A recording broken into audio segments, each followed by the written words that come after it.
Un exemple là tiré de nos certifications récentes. Donc là, on a certifié pour le compte d'Endressa Hauser le FTW23, qui est un capteur donc hygiénique EL classe 1. Première étape, prendre l'équipement, s'assurer de son intégrité physique qui n'est pas striée, abîmée ou endommagée. Procéder à un encrassement avec une suspension laitière. L'encrassement, comme vous pouvez le voir ici, est effectivement un badigeon de lait et de ces spores qui vont adhérer sur les surfaces. L'ensemble est séché dans des conditions très standardisées pour assurer la fixation de ces souillures sur les parois, également dans les interstices, dans les zones plus critiques telles que joints par exemple, ou zone de tête. C'est exactement le même process qui a été fait pour ce capteur. Vous connaissez effectivement la même disposition. Après l'encrassement et le séchage de cet encrassement, on procède à un nettoyage en place tel que conduit finalement sur les installations industrielles, là aussi dans des conditions volontairement normées avec la boucle d'essai, afin que dans le tube de référence, on ait une contamination résiduelle. Cette contamination résiduelle est comparée entre ce qu'on retrouve dans ce tube ou dans ce tube de référence et l'élément à tester.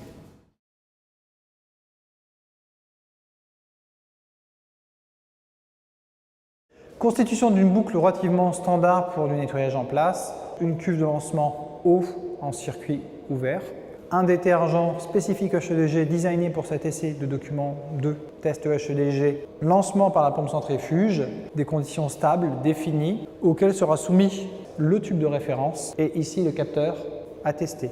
Et une longueur de rétablissement qui isole vraiment parfaitement le circuit en termes de turbulence. Et on va donc procéder au démarrage minuté de la première phase, donc à savoir 1 minute de rinçage circuit ouvert avant d'embrayer sur les 10 minutes de recirculation du détergent EHEDG. Après la phase encrassement, nettoyage qui est réalisé sur la boucle d'essai, on va présenter effectivement une gélose surfondue coulée à l'intérieur des équipements, que ce soit des équipements test ou du tube de référence. Cette gélose, une fois solidifiée, permettra d'obtenir une empreinte. Voilà comment se présente effectivement un moulage intérieur et on va maintenant procéder au même volet sur ce capteur. Bien évidemment, ça a été incubé une vingtaine d'heures à 58 degrés, la température optimale pour le contaminant qui va marquer cette gélose.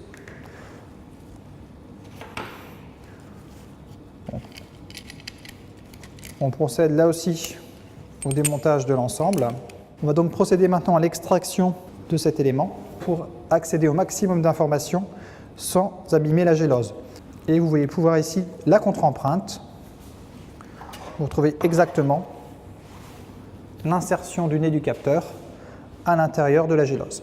Donc en première approche, les résultats semblent très encourageants avec absence de contamination résiduelle sur ce capteur. Nous allons rentrer effectivement là dans le détail et venir finalement encore réaffiner la gélose puisque l'observation est référencée dans le document 2 comme maximum 5 mm d'épaisseur.